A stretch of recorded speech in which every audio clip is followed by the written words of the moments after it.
Hello, my name is Eunice Tolu Olatunji. I'm a lawyer, a mediator, and a mediation advocate. And in this channel, we talk about law-related matters, the cases that have happened, and how you can learn from them. We give general advice on legal matters. So if you have a specific need, you may contact us or you contact your lawyer to guide you appropriately. So this video does not constitute a lawyer-client relationship, so it's just for information and knowledge sake. So today I'll be talking about custody. I've heard so many people talking about, and actually this topic is being treated because of what I've heard, the comments I've gotten from some of my audience about custody. Who has the right to the child of the marriage when there's problem in the marriage? We've had situations whereby a woman continues to stay in an abusive relationship because the husband has threatened her that if you leave, you will never see your children again. Or some women will even threaten their husband that if I live your life, you're not going to see the children again. Whose right it is to see the parents? Is it for the parent to determine when and where to see the child of the marriage? Or some instances, you even see baby mama, some people that are not married and they have children for each other. So is it right for any of the parents to deny such child from seeing either of his or her parents? No, it is not. It is the right of a child to have access to both parents. So no one has autonomy power to hide the child away from the biological father or mother. Sometimes if the court finds that both of you are not worthy of that child, the child may be taken away from both parents and be given to somebody else, like social workers or even orphanage home, to take care of the child. So it is not about the parents, it's about the child. So when we're talking about custody of the child, the courts look at what is the best interest of that child. Some people will say, oh, they've taken my child away from me. I don't want a divorce. How do I go about it? Or the ground I want to rely on, I don't have any ground to rely on. We have not been separated for 2 years. Should I go and file divorce? No. You don't need to file for divorce before you can apply to court for custody.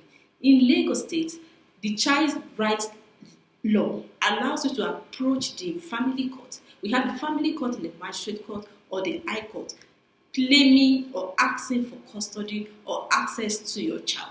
So you don't need to wait for the period of maybe 2 years, 3 years, all those facts that you need to prove for divorce. Or you don't even need to be a divorcee. Maybe you've been living apart, they chased you out, you so much still believe that the marriage could still work and you are praying, but you want the custody of your child.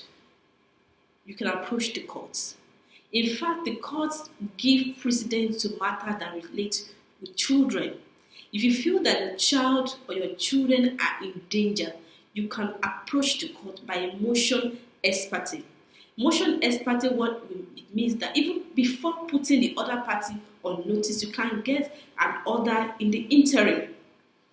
However, you still need to put the other party on notice to come and say why the child or the children should not be taken away from them.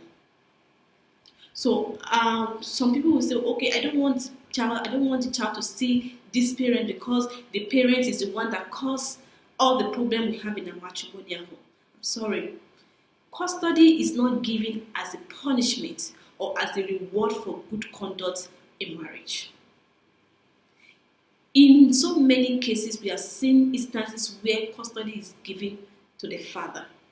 In the case of Okafo and Okafo, the court said that, yes, even though the lawyer catalogued all those series of misbehavior that the man had exhibited which led to the breaking of their marriage, but the court found that this child is attached to his father and he will do well emotionally if he remains with the father, and custody was given to the father.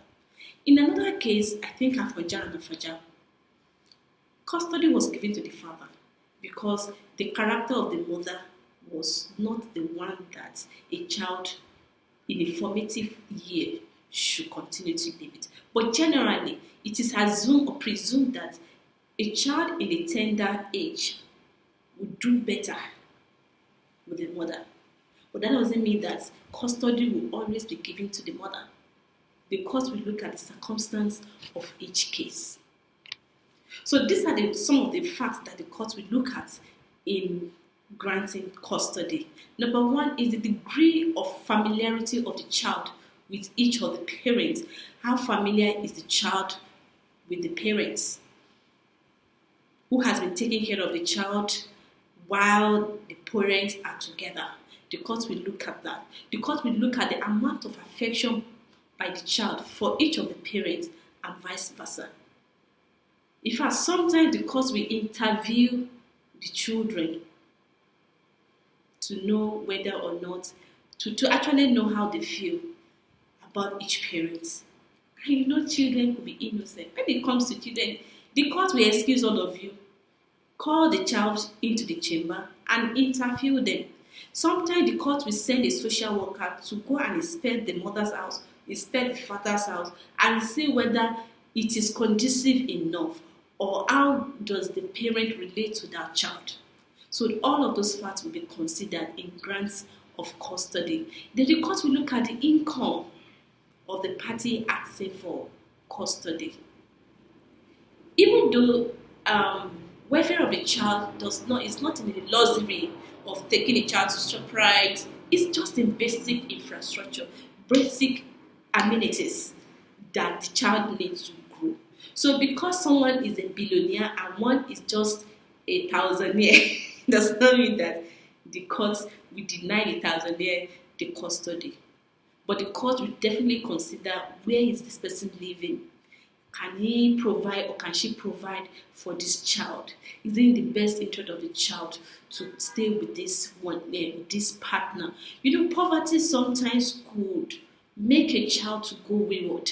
There's some environment that the child is not even expected. It's not good for the child to grow up in that area. So all of those things, the court will look at the combination of those facts to determine whether or not the child should stay with this parent or this parent.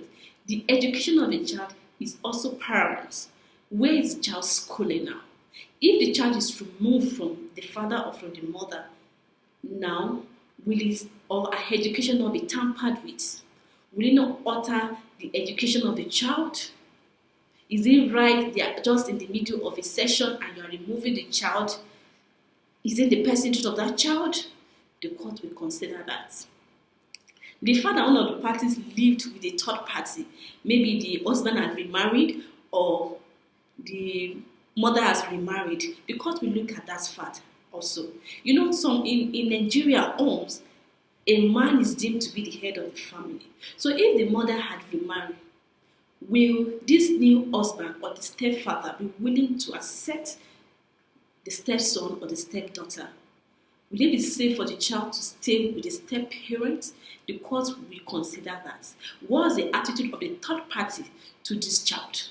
So these are part of the fact that the court will consider. Some stepmom could be her. So the court will consider that as well. You have a new family. This child is better off staying with this partner who is still alone and has all the time to cater for the child. Further, in the case of children of tender ages, custody should normally be awarded to the mother unless other considerations make it undesirable. I've mentioned these facts. So, on a normal circumstance, a child of tender age will be given to the mother. But the court will look at the fact of the case. Is the mother the one that's always there for the child?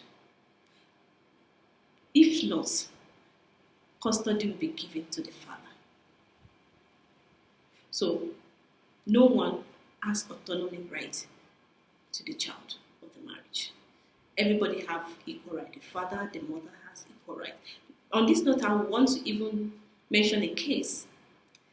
It's the parties where I've just called them Anabi and Anabi. That's actually their real name.